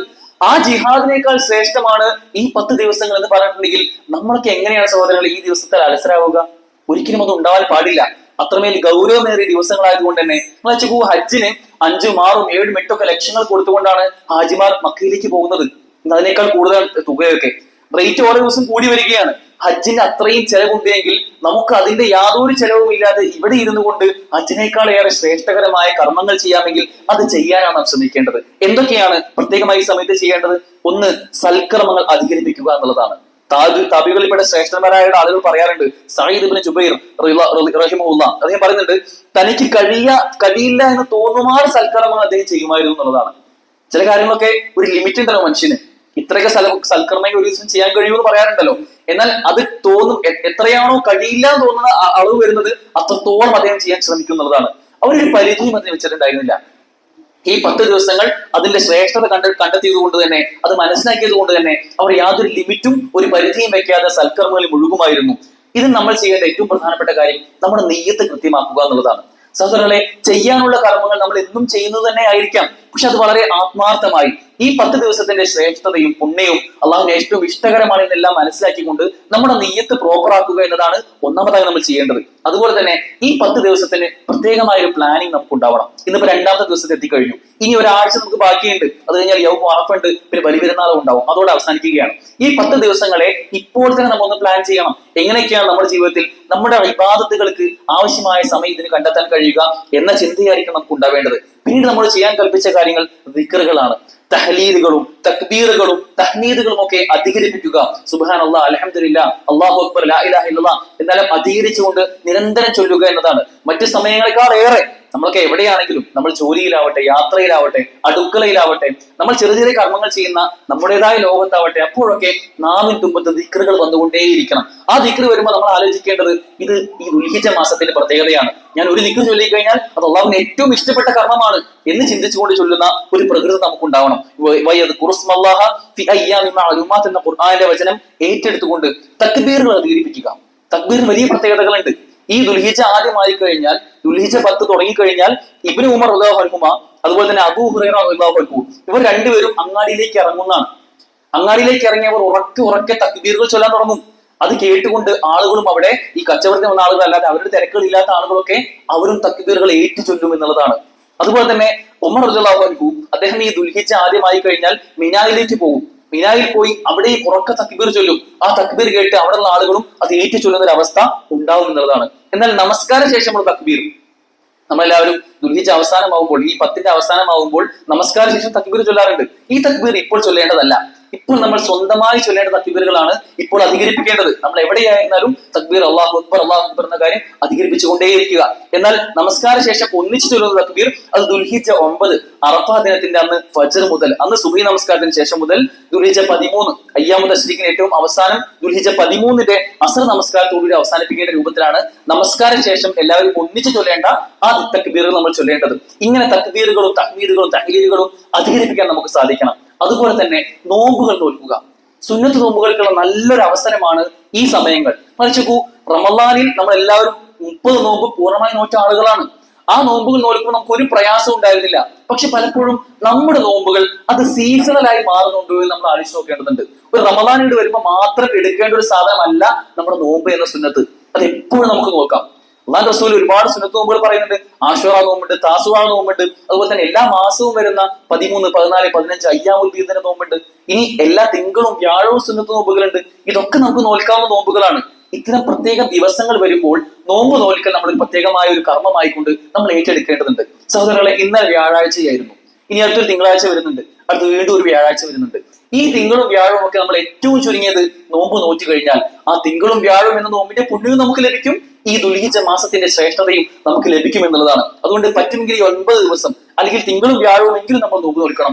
ഏറ്റവും ചുരുങ്ങിയത് അടുത്ത വെള്ളിയാഴ്ച അറഫ ദിനത്തിന്റെ അന്ന് കുടുംബസമേതം നോമ്പ് നോൽക്കുന്ന ഒരവസ്ഥ നമുക്ക് ഉണ്ടാവണം. അത് സുന്നത്തല്ലേ എന്ന് കരുതി നമുക്ക് മാറ്റി നിർത്താം. പക്ഷേ അത്രമേൽ പുണ്യകരമാക്കപ്പെട്ട സുന്നത്തായതുകൊണ്ട് തന്നെ കുറച്ചുകൂടി ഗൗരവത്തിൽ നമ്മൾ നോക്കിക്കാണണം. മറ്റൊന്ന് നമുക്ക് ചെയ്യാനുള്ളത് തൗബയാണ്. പാപമോചനത്തിന് വേണ്ടി ആത്മാർത്ഥമായി കുറച്ചു സമയം മാറ്റി വെച്ചുകൊണ്ട് നമുക്ക് വേണ്ടി പ്രാർത്ഥിക്കുക. മറ്റൊന്ന് നമസ്കാരമാണ്. നമസ്കാരത്തിൽ ഏറ്റവും ചിട്ടയായിക്കൊണ്ട്, നേരത്തെ പറഞ്ഞതുപോലെ പള്ളിയിൽ നിന്ന് ബാങ്ക് കേട്ടാൽ പള്ളിയിലേക്ക് പോകുന്ന പുരുഷന്മാരായിക്കൊണ്ട്, അങ്ങനത്തെ മക്കളായിക്കൊണ്ട് നമുക്ക് മാറാൻ സാധിക്കേണ്ടതുണ്ട്. അതുപോലെ തന്നെ സുന്നത്ത് നമസ്കാരങ്ങൾ, നമസ്കാരത്തിൽ തന്നെ റവാത്തിബും സുന്നത്ത് നമസ്കാരങ്ങളും ഒക്കെ അധികരിപ്പിക്കാനുള്ള ഒരു ശ്രദ്ധയും നമുക്ക് ഉണ്ടാവേണ്ടതുണ്ട്. ദുഹാ നമസ്കാരം നമുക്ക് നമസ്കരിക്കാം. എന്നും രാവിലെ സുബഹി നമസ്കാരത്തിന് ഒരു 20 മിനിറ്റ് കഴിഞ്ഞ് ളുഹ്ർ നമസ്കാരത്തിന് 20 മിനിറ്റ് മുമ്പ് ഈ സമയത്തിനിടയ്ക്കൊക്കെ നമുക്ക് നിസ്കരിക്കാവുന്ന 2 റക്അത്ത് നമസ്കാരമാണ് അത്രയും പുണ്യകരമാക്കപ്പെട്ട നമസ്കാരം. ഞാൻ പറഞ്ഞ ചില പുതിയ സുന്നത്തുകളൊക്കെ തുടങ്ങാനുള്ള ഒരു ശ്രദ്ധ കൂടി നമുക്ക് ഈ സമയത്ത് ഉണ്ടാവേണ്ടതുണ്ട്. അതുപോലെ തന്നെ ഈ സമയത്ത് ഉണ്ടാവേണ്ട ഒരു ചിന്തയാണ് ഹജ്ജിനോടുള്ള ഒരു ആഗ്രഹം. ഹജ്ജിന്റെ സമയമാണ് ഇപ്പോ. ഹജ്ജിലേക്ക് നമുക്ക് എല്ലാവർക്കും പോകാൻ ആഗ്രഹമുണ്ട്. ഇതിൽ ഹാജിമാരായ ആളുകളുണ്ടാവും, ഹജ്ജിന് പോകാൻ ആഗ്രഹിച്ച് പോകാൻ കഴിയാത്ത ആളുകളും ഉണ്ടാവും. സഹോദരങ്ങളെ, എല്ലാവർക്കും കഴിവും സമ്പത്തും ശേഷിയുമുള്ള അവസരങ്ങളുള്ള എല്ലാവർക്കും പോകാൻ നിർബന്ധമാക്കപ്പെട്ട കർമ്മമാണ് ഹജ്ജ് കർമ്മം. ആ ഹജ്ജ് പോകാനുള്ള ചില പ്ലാനിങ്ങുകളും നമ്മൾ ഈ സമയത്ത് നമ്മുടെ മനസ്സിൽ കൊണ്ടുവരേണ്ടതുണ്ട്. അതിന് സമ്പത്ത് വേണം, നമുക്ക് ശാരീരികമായ ശേഷി വേണം. ഇത് രണ്ടും ഉണ്ടാവുന്ന സമയം ഏതാണെന്ന് മനസ്സിൽ കണ്ടുകൊണ്ട് ഇപ്പോൾ തന്നെ അതിനുവേണ്ടി ഒരുങ്ങുന്ന ബുദ്ധിമാന്മാരായി നമ്മൾ മാറേണ്ടതുണ്ട്. അത്രമേൽ പുണ്യകരമാക്കപ്പെട്ട ഒരു സമയത്തായതുകൊണ്ട് തന്നെ ചില ആളുകളൊക്കെ ഉണ്ട്, ഹജ്ജല്ല അത് എനിക്ക് സാധിക്കില്ല, ഒരുപാട് സമ്പത്ത് വേണം, അല്ലെങ്കിൽ ആരോഗ്യം വേണം, അതൊന്നും ഇപ്പൊ കഴിയണ സംഗതിയല്ല എന്ന് പറഞ്ഞ് അതിനെ നെഗറ്റീവ് ആകുന്ന ആളുകളുണ്ട്. അതൊന്നും എനിക്ക് നടക്കില്ല, അപ്പൊ മക്കത്തൊക്കെ പോവാന്ന് പറഞ്ഞാൽ ചില്ലറ കാര്യമല്ല എന്ന് ചിന്തിക്കുന്ന ആളുകളുണ്ട്. മറിച്ച് അങ്ങനെയല്ല നമ്മൾ ബുദ്ധിയുള്ള വിശ്വാസികൾ ചിന്തിക്കേണ്ടത്. നമുക്കുണ്ടാവേണ്ട ബോധ്യം ഇത് അള്ളാഹുവിനിൽ നിർബന്ധമാക്കപ്പെട്ട കർമ്മമാണ്. ഞാൻ ആത്മാർത്ഥമായി അള്ളാഹുവിനോട് ഇഖ്ലാസോട് കൂടി ഈ കർമ്മത്തിലേക്ക് അടുത്തിറങ്ങുകയാണെങ്കിൽ, ഒരുങ്ങി ഇറങ്ങുകയാണെങ്കിൽ അള്ളാഹു ഈ കാര്യങ്ങൾ എനിക്ക് എളുപ്പമാക്കി തരും. പ്രിയമുള്ളവരെ, നമുക്ക് വേണ്ടത് സമ്പത്താണെങ്കിൽ, നമുക്ക് വേണ്ടത് ആരോഗ്യമാണെങ്കിൽ അത് തരാൻ കഴിയാൻ അള്ളാഹുവിനല്ലാതെ മറ്റാർക്കാണ് കഴിയുക? അള്ളാഹു നീ എനിക്കൊരു കാര്യം തരാനൊരു തീരുമാനിച്ചു കഴിഞ്ഞാൽ അത് തടയാൻ ഒരാൾക്കും കഴിയില്ല. നീ എങ്ങാനും അത് തടയാനാണ് തീരുമാനിക്കുന്നെങ്കിൽ അത് തരാനും ഒരാൾക്കും കഴിയില്ല എന്ന് വിശ്വസിക്കുന്ന ആളുകളാണ് നമ്മളൊക്കെ. അതുകൊണ്ട് ഹജ്ജ് കർമ്മം എന്നത് അതിനുള്ള ഒരു ആഗ്രഹം, അതിയായ ഒരു അഭിവാഞ്ച നമുക്ക് ഈ സമയത്ത് ഉണ്ടാവേണ്ടതുണ്ട്. ഒരു വീഡിയോ ഈ സമയത്ത് നമ്മൾ കണ്ടിട്ടുണ്ടാവും യൂട്യൂബിൽ. ഒരു വ്യക്തി, ലിബിയയിലുള്ള ഒരു യുവാവ്, അദ്ദേഹം ഹജ്ജിന് വേണ്ടി പുറപ്പെടാണ്. അദ്ദേഹം പുറപ്പെട്ടപ്പോ അദ്ദേഹത്തിന്റെ പേര് ആമിർ ഗദ്ദാഫി എന്നായിരുന്നു. അദ്ദേഹത്തിന്റെ പേരുമായി ബന്ധപ്പെട്ട ചില കൺഫ്യൂഷൻ ഉള്ളത് കൊണ്ട് തന്നെ അദ്ദേഹത്തെ ഇമിഗ്രേഷന്റെ ഭാഗത്ത് കുറെ സമയം എടുക്കുകയാണ്. അപ്പൊ കൂടെയുള്ള ബാക്കി എല്ലാവരും വിമാനത്തിലേക്ക് കയറാൻ വേണ്ടി പോവുകയും അദ്ദേഹം അവിടെ നിൽക്കുകയും ചെയ്യാണ്. അങ്ങനെ അദ്ദേഹത്തിന് കുറച്ച് സമയം അധികം എടുത്തുകൊണ്ട് തന്നെ ഇനി താങ്കൾക്ക് പോകാൻ കഴിയില്ല എന്ന് പറഞ്ഞ് ബാക്കിയുള്ളവരെല്ലാം യാത്ര പുറപ്പെടുകയാണ്. വിമാനം പുറപ്പെട്ടു, ഇദ്ദേഹത്തിന് പോകാൻ കഴിഞ്ഞില്ല. വിമാനം യാത്ര തുടങ്ങി. അപ്പൊ അവിടെയുള്ള സെക്യൂരിറ്റി ഉദ്യോഗസ്ഥരൊക്കെ അദ്ദേഹത്തോട് പറഞ്ഞു, താങ്കൾക്ക് ഇത്തവണ വിധിച്ചിട്ടുണ്ടാവില്ല, പോകാൻ കഴിയുന്നുണ്ടാവില്ല, സങ്കടപ്പെടാൻ കേട്ടോ എന്ന് പറഞ്ഞ് അദ്ദേഹത്തെ ആശ്വസിപ്പിക്കുകയാണ്. അപ്പൊ അദ്ദേഹം അവരോട് പറഞ്ഞു, എനിക്കൊരു പ്രശ്നവുമില്ല, ഞാൻ അള്ളാഹുവിൽ തവക്കുലാക്കിക്കൊണ്ടാണ് ഞാൻ ഹജ്ജ് കർമ്മത്തിന് പോകാമെന്ന് ഈ തവണ നിയതി വെച്ചിട്ടുള്ളത്. അതുകൊണ്ട് അള്ളാഹു എന്തെങ്കിലും ഒരു വഴി എനിക്ക് കാണിച്ചു തരും എന്ന് അദ്ദേഹം മറുപടി പറയാണ്. അങ്ങനെ വിമാനം ഉയർന്നു. കുറച്ച് പോയപ്പോൾ അതിനൊരു യന്ത്ര തകരാറുമായി ബന്ധപ്പെട്ട് സാങ്കേതികമായ ചില കാരണങ്ങൾ റെഡിയാക്കാൻ വേണ്ടി വീണ്ടും താഴേക്ക് വരികയാണ്. ആ സമയത്ത് താഴെ വന്ന് പൈലറ്റിനോട് സംസാരിച്ചു. പൈലറ്റ് പറഞ്ഞു, ഇല്ല, അദ്ദേഹത്തെ കയറ്റാൻ കഴിയില്ല. അപ്പൊ ആ സമയത്തും അദ്ദേഹത്തിന്റെ സെക്യൂരിറ്റി ഗാർഡ് അദ്ദേഹത്തോട് പറഞ്ഞു, സങ്കടപ്പെടേണ്ട, ഇത്തവണ താങ്കൾക്ക് അത് വിധിച്ചിട്ടുണ്ടാവില്ല. അപ്പൊ അദ്ദേഹം പറഞ്ഞു, ഞാൻ നിയ്യത്താക്കിയിട്ടുണ്ട് അള്ളാഹുലേക്ക്, അള്ളാഹുവെ എന്നെ ഈ തവണ ഹജ്ജ് ചെയ്യിപ്പിക്കണമേ എന്ന് ആത്മാർത്ഥമായി പ്രാർത്ഥിക്കാറുമുണ്ട്. അതുകൊണ്ട് അള്ളാഹു എങ്ങനെയെങ്കിലും എന്നെ ഈ ഒരു വഴി തുറന്നു തരും എന്ന് അദ്ദേഹം പറയുകയാണ്. ശേഷം വിമാനം വീണ്ടും പുറപ്പെട്ടു. അതിനുശേഷം വീണ്ടും കുറച്ച് പൊന്തിയപ്പോൾ അതിൽ വീണ്ടും യന്ത്രത്തകരാർ സംഭവിച്ച് താഴേക്ക് ഇറങ്ങുകയാണ്. അങ്ങനെ വീണ്ടും വന്നപ്പോൾ ആ പൈലറ്റ് വീണ്ടും അദ്ദേഹത്തെ വിളിച്ചുകൊണ്ട് പറയുന്നുണ്ട്, താങ്കളുമായിട്ട് മാത്രമേ ഞങ്ങൾ പോകുന്നുള്ളൂ എന്ന് പറഞ്ഞ് അദ്ദേഹത്തെ കൂട്ടി ആ വിമാനം നേരിട്ട് മക്കയിലേക്ക് പോയി എന്ന ഒരു വീഡിയോ ഈ സമയത്ത് വൈറലായിക്കൊണ്ടിരിക്കുന്നുണ്ട്. ഇതിന്റെ യാഥാർത്ഥ്യത്തിലേക്കല്ല നമ്മൾ പോകുന്നത്, മറിച്ച് നമ്മൾ ചിന്തിക്കേണ്ട ഒരു ചിന്ത എന്നത് അള്ളാഹുവിൽ നമ്മൾ തവക്കുലാക്കിക്കൊണ്ട് ആത്മാർത്ഥമായ വലിയ ആഗ്രഹമാണ് ഹജ്ജ് പോലുള്ള കർമ്മങ്ങൾക്ക് നമ്മുടെ മനസ്സിലുണ്ടാവേണ്ടത്. ആ ആഗ്രഹം എത്രത്തോളമാണോ അതിനനുസരിച്ച് അള്ളാഹു നമുക്കത് എളുപ്പമാക്കി തരും. ഒരു പ്രയാസവുമില്ലാതെ നമുക്കും ആരോഗ്യമാവട്ടെ സമ്പത്താവട്ടെ ഇതൊക്കെ ഉണ്ടാക്കുന്ന ഒരു രൂപത്തിലേക്ക് അള്ളാഹു പരിവപ്പെടുത്തി തരും എന്ന് ചിന്തിച്ചുകൊണ്ട് ഹജ്ജ് അടക്കമുള്ള കർമ്മങ്ങൾക്ക് വേണ്ടി ആത്മാർത്ഥമായി ഒരുങ്ങിയിറങ്ങുക. ദുൽഹിജ്ജയിലെ പുണ്യങ്ങൾ അത് നേടിയെടുക്കുന്ന ഭാഗ്യവാന്മാരിൽ ഉൾപ്പെടാനുള്ള ശ്രദ്ധയും താല്പര്യവും ഒക്കെ നമുക്കുണ്ടാവുക. അള്ളാഹു സഹായിക്കുമാറാകട്ടെ.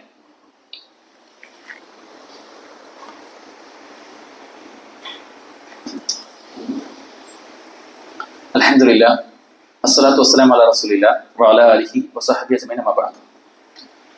ദുൽഹിജ്ജയിലെ 10 ദിവസങ്ങളുടെ പുണ്യങ്ങളെ പറ്റി പുതിയ കാല പണ്ഡിതന്മാർ പറയുന്ന ചില കൗലുകളുണ്ട്. ഷെയ്ഖ് ഉസൈമീൻ റഹിമഹുല്ലാഹ് അദ്ദേഹം പറയുകയാണ്, റമളാനിലെ അവസാനത്തെ 10 ദിവസം സൽക്കർമ്മം പ്രവർത്തിക്കുന്നതിൽ പല ആളുകളും ദുൽഹിജ്ജയിലെ ആദ്യത്തെ 10 കുറിച്ച് അശ്രദ്ധരാണ്. റമളാനിലെ അവസാനത്തെ 10 ഭയങ്കര ആവേശത്തോടു കൂടി സൽക്കർമ്മങ്ങൾ ചെയ്യും. എന്നാൽ ദുൽഹിജ്ജയിലെ ഈ 10 കുറിച്ച് അവർ അശ്രദ്ധരാണ്.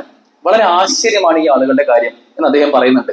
അദ്ദേഹം പറയുകയാണ്, അവർ ഇതിൽ ശ്രേഷ്ഠത കാണുന്നില്ല എന്നതാണ് സത്യം. ആരെങ്കിലും പ്രവാചകൻ സ്വല്ലല്ലാഹു അലൈഹി വസല്ലം പഠിപ്പിച്ചതുപോലെ ചെയ്തു കഴിഞ്ഞാൽ അവർ വമ്പിച്ച നന്മയിലാണ് എന്നുള്ളതാണ്. സഹോദരങ്ങളെ, ഈ 10 ദിവസങ്ങളുടെ ശ്രേഷ്ഠത അറിയാത്തത് കൊണ്ടാണ് പലപ്പോഴും ആളുകൾ ഇതിനെ ഗൗരവകരമായി കാണാത്തത്.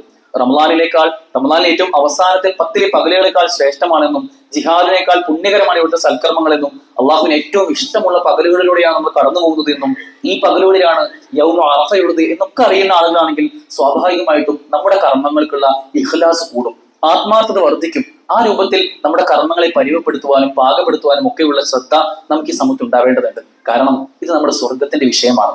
നേരത്തെ പറഞ്ഞ ഏത് നിമിഷവും നമ്മളിലേക്ക് കടന്നു വരാവുന്ന നമ്മുടെ ജീവിതത്തിന്റെ ഒരു ഫുൾ സ്റ്റോപ്പ് ഉണ്ട്, മരണം.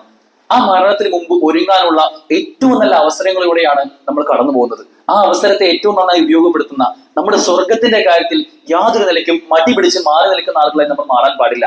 അതിൽ എവിടെയെല്ലാം അവസരങ്ങളുണ്ടോ ഖുർആൻ പറഞ്ഞതുപോലെ സാബിഖൂ വസാരിഊ വഫിറൂ ഇലല്ലാഹ്, നിങ്ങൾ അള്ളാഹുവിലേക്ക് പിന്നെ വളരെ വേഗത്തിൽ ഖേദിച്ച് മടങ്ങുകയും നിങ്ങൾ മത്സരിക്കുകയും നിങ്ങൾ മുൻകടക്കുകയും എന്നുള്ള ഖുർആനിന്റെ കൽപ്പനകൾ ഏറ്റെടുക്കുന്ന സ്വഹാബിമാരുടെയും സച്ചരിതരായ മുൻഗാമികളുടെയും പാത പിന്തുടരുന്ന ആളുകളെ നമ്മൾ മാറണം. പ്രത്യേകിച്ചും പുതിയൊരു തലമുറയ്ക്ക് വലിയൊരു മാർഗദർശകമായി ഈ ദിവസങ്ങൾ നമ്മൾ മാറ്റി കൊടുക്കേണ്ടതുണ്ട്.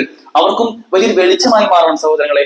ഈ സമയത്ത് പുതിയ തലമുറയെ പ്രത്യേകിച്ച് നമ്മൾ മക്കളെയൊക്കെ ഒന്ന് ചേർത്ത് നിർത്തിക്കൊണ്ട് ദുൽഹിജ്ജയുടെ പ്രാധാന്യം പറഞ്ഞു കൊടുത്തുകൊണ്ട് സുന്നത്ത് നോമ്പുകളൊക്കെ എടുക്കാൻ അവരെയും പ്രേരിപ്പിക്കുന്ന അങ്ങനെ കുടുംബസമേതം ഒരു നന്മയുള്ള അന്തരീക്ഷത്തിൽ മുന്നോട്ട് പോയി കഴിഞ്ഞാൽ നമുക്ക് വലിയ തുറവികൾ ലഭിക്കും. പ്രത്യേകിച്ച് ഒരു സ്കൂൾ തുറക്കുന്ന സമയമാണ്. സ്കൂൾ തുറക്കുമ്പോഴൊക്കെ ഒരുപാട് തിന്മകൾ അവരെ മാടി മാടി മാടി വിളിക്കാവുന്ന സാഹചര്യത്തിലേക്ക് പോകുമ്പോൾ അവിടെ നിന്ന് നന്മകളിലേക്ക് മത്സരിക്കുന്ന നല്ല മക്കളായി നമ്മുടെ മക്കൾ മാറണമെന്നുണ്ടെങ്കിൽ ഇത്തരം നന്മകളിൽ ഇത്തരം സുന്നത്തുകളിലൊക്കെ അവരുണ്ടാവേണ്ടതുണ്ട്. സുന്നത്തുകളെ ബോധപൂർവ്വം ഏറ്റെടുക്കുന്ന ഇത് എന്റെ റസൂൽ പറഞ്ഞതുകൊണ്ടാണ്, ഇത് എന്റെ റസൂൽ പറയാത്തതുകൊണ്ട് ഞാൻ ചെയ്യില്ല, പറഞ്ഞതാണ് ഇങ്ങനെ എന്തായാലും ചെയ്യും എന്നുള്ള ഒരു ചിന്ത നമ്മുടെ കുട്ടികളിലേക്ക് വരണമെങ്കിൽ ഈ സുന്നത്തുകളിൽ അവരും ഉണ്ടാവും എന്ന കാര്യം നമ്മൾ ഉറപ്പിക്കേണ്ടതുണ്ട്. അങ്ങനെ മരണസമയത്ത് വളരെ കൃത്യമായി തന്നെ നെറ്റിത്തടത്തിൽ വിയർപ്പുതുള്ളികളോടുകൂടി മരണപ്പെടുന്ന അള്ളാഹുവിന്റെ കൽപ്പനകൾ കൃത്യമായി ഏറ്റെടുത്ത് ജീവിക്കുന്ന സച്ചരിതരായ ആളുകളിൽ നമുക്ക് ഏവർക്കും ഉൾപ്പെടേണ്ടതുണ്ട്. അള്ളാഹുവിന്റെ തൗഫീഖ് നമുക്ക് ഏവർക്കും നൽകി അനുഗ്രഹിക്കുമാറാകട്ടെ. സഹോദരങ്ങളെ, നല്ല മഴയാണ്. മഴ ഓരോ ദിവസവും കൂടി വരികയാണ്. മഴയുടെ കാര്യത്തിൽ നമ്മൾ ശ്രദ്ധിക്കേണ്ട പ്രധാനപ്പെട്ട ചില വിഷയങ്ങൾ. ഒന്ന്, വിശ്വാസികളെ സംബന്ധിച്ചിടത്തോളം മഴ അള്ളാഹുവിന്റെ കാരുണ്യമാണ്. അള്ളാഹു നമുക്ക് നൽകിയ വലിയ അനുഗ്രഹമാണ് മഴ. അതുകൊണ്ട് തന്നെ മഴയെ പഴിക്കുന്ന ശപിക്കുന്ന ഒരവസ്ഥ ഒരിക്കലും നമുക്ക് ഉണ്ടാവാൻ പാടില്ല. മഴ എത്ര അധികരിച്ചാൽ പോലും അതിനെ ശപിക്കുന്ന ആളുകളായി നമ്മൾ മാറാൻ പാടില്ല. നമ്മൾ ചെയ്യേണ്ട കാര്യം ഏറ്റവും പ്രധാനപ്പെട്ടത് മഴയ്ക്ക് വേണ്ടിയുള്ള പ്രാർത്ഥിക്കുക എന്നുള്ളത് തന്നെയാണ്. മഴ വരുമ്പോൾ മഴ ഏറ്റവും ഹൈറാവാൻ വേണ്ടി അള്ളാഹുവെ ഈ നൽകുന്ന മഴ ഇതെനിക്ക് ഹൈറായ രൂപത്തിൽ ഞങ്ങൾക്ക് പരിവർത്തിപ്പിക്കണേ എന്നുള്ള പ്രാർത്ഥന, എന്ന് തുടങ്ങുന്ന പ്രാർത്ഥനകൾ പ്രാർത്ഥിക്കാം. ഇനി മഴ വല്ലാതെ അമിതമാവുകയാണെങ്കിൽ എന്ന് തുടങ്ങുന്ന പ്രാർത്ഥന, അല്ലാഹു ഈ മഴ ഉപകാരമുള്ള ഭാഗത്തേക്ക് നീ മാറ്റി കൊടുക്കണമേ എന്ന് തുടങ്ങുന്ന പ്രാർത്ഥനകൾ അധികരിപ്പിക്കുക എന്നതാണ് വിശ്വാസികളെ സംബന്ധിച്ചിടത്തോളം കരണീയമായിട്ടുള്ളത്. അതുപോലെ തന്നെ ശ്രദ്ധിക്കേണ്ടത് വേണ്ട ആവശ്യമായ പ്രിക്കോഷൻസ് ഒക്കെ എടുക്കാൻ. നമ്മുടെ കുട്ടികൾ, നീന്തൽ അറിയാത്ത കുട്ടികളുണ്ടാവും, അവർക്ക് അനാവശ്യമായ അത്രയും വെള്ളക്കെട്ടിലേക്ക് പോകുന്നില്ല എന്ന കാര്യം ഉറപ്പിക്കാൻ ശ്രദ്ധിക്കുക. കാരണം നമ്മൾ ഒരിക്കലും കേൾക്കാൻ ആഗ്രഹിക്കാത്ത പല വാർത്തകളും നമ്മുടെയൊക്കെ പരിസരങ്ങളിൽ നിന്ന് പോലും കേൾക്കുമ്പോൾ നമ്മൾ വലിയ ശ്രദ്ധയുണ്ടാവുന്ന ആളുകളായി മാറണം. ഷോക്ക് പോലെ എന്തെങ്കിലുമൊക്കെ ഉണ്ടാവാൻ സാധ്യതയുണ്ടെങ്കിൽ അതിന് ഇപ്പോൾ തന്നെ പ്രതിരോധിക്കുന്ന രൂപത്തിൽ ഏറ്റവും ചുരുങ്ങിയത് നമ്മുടെയൊക്കെ വീട്ടുവളപ്പിലുള്ള ഒരു മരം അത് മറ്റുള്ളവർക്ക്, നമ്മുടെ അയൽവാസികൾക്കോ മറ്റുള്ളവർക്കോ പ്രയാസമാവുമെങ്കിൽ അതിന്റെ ചില്ലകൾ മുറിക്കാനുള്ള ശ്രദ്ധയും ജാഗ്രതയുമുള്ള ആളുകളായി നമ്മൾ മാറണം. നമ്മൾ കാരണം മറ്റൊരു പ്രയാസവും ഉണ്ടാവരുത്. അതുപോലെ തന്നെ മഴയാവട്ടെ വെയിലാവട്ടെ എന്ത് വലിയ പ്രയാസങ്ങളുടെയും നമ്മുടെ ഇബാദത്തുകളിൽ വീഴ്ചയും ഒരിക്കലും ഉണ്ടാവാൻ പാടുള്ളതല്ല.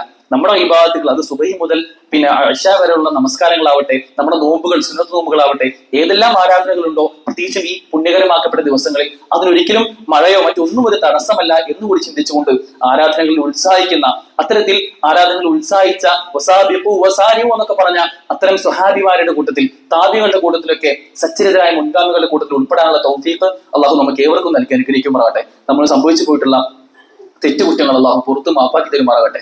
നമ്മൾ മരണപ്പെട്ടു പോയ നമ്മുടെ മുൻഗാമികൾ, നമ്മുടെ ഉമ്മമാർ, ഉപ്പമാർ, നമ്മുടെ കുടുംബ ബന്ധുക്കൾ, അവർക്കെല്ലാം അള്ളാഹു മഗ്ഫിറത്തും റഹ്മത്തും നൽകി അവരെയും നമ്മയും അവരുടെ ജന്നാത്തുൽ ഫിർദൗസിൽ ഒരുമിച്ച് കൂട്ടി അനുഗ്രഹിക്കുമാറാകട്ടെ. നമ്മൾ ഇന്ന് രോഗം അനുഭവിക്കുന്ന, കഷ്ടപ്പാടുകൾ അനുഭവിക്കുന്ന, പ്രയാസം അനുഭവിക്കുന്ന, കടബാധിതരായിട്ടുള്ള ഒരുപാടധികം ആളുകളുണ്ട്. അവർക്കെല്ലാം അള്ളാഹു ഉദവിയും തുറവിയും നൽകി അനുഗ്രഹിക്കുമാറാകട്ടെ. ഇപ്പോഴും മാരകമായ അസുഖങ്ങൾ ബാധിച്ച് പ്രാർത്ഥിക്കാൻ ആവശ്യപ്പെടുന്ന ഒരുപാടധികം ആളുകളുണ്ട്. അവർക്കെല്ലാം അള്ളാഹു അവരുടെ അസുഖങ്ങൾ അത് പെട്ടെന്ന് ശിഫിയാക്കിക്കൊണ്ട് പൂർണ്ണ ആരോഗ്യം നൽകുമാറാകട്ടെ. നമ്മുടെ മക്കളിലും കുടുംബത്തിലുമൊക്കെ കൺകുളിരും അള്ളാഹു പ്രദാനം ചെയ്യുമാറാകട്ടെ. ലോകത്തിന്റെ വിവിധ ഭാഗങ്ങളിൽ ഇപ്പോൾ നമ്മൾ അനുഭവിക്കുന്നതിനേക്കാൾ എത്രയോ വലിയ പ്രയാസങ്ങൾ അനുഭവിക്കുന്ന ഒരുപാട് ജനസമൂഹങ്ങളുണ്ട്. അള്ളാഹു അവർക്കെല്ലാം സ്വാതന്ത്ര്യവും അവർക്ക് ഉപജീവനവും എല്ലാം വിശാലമാക്കി നമ്മെ പോലെ സന്തോഷകരമായി ജീവിക്കാനും നാളെ ജന്നാത്തുൽ ഫിർദൗസ് നൽകുവാനുമുള്ള തൗഫീഖ് നൽകി അനുഗ്രഹിക്കുമാറാകട്ടെ. അല്ലാഹുമ്മ ഗ്ഫിർ ലിൽ മുഅ്മിനീന വൽ മുഅ്മിനാത്ത് വൽ മുസ്ലിമീന വൽ മുസ്ലിമാത്ത് വൽ അഹ്യാഇ മിൻഹും വൽ അംവാത്ത്. اللهم اعز الاسلام والمسلمين واذل الشرك والمشركين. اللهم انصر اخواننا المجاهدين في فلسطين. اللهم انصر اخواننا المجاهدين في فلسطين. اللهم انصر اخواننا المجاهدين في كل مكان. اللهم اجرنا من النار. اللهم اجرنا من النار. اللهم اجرنا من النار. ربنا آتنا في الدنيا حسنة وفي الآخرة حسنة وقنا عذاب النار. ربنا تقبل منا إنك أنت السميع العليم وتب علينا إنك أنت التواب الرحيم واغفر لنا يا غافر للمذنبين والحمد لله رب العالمين.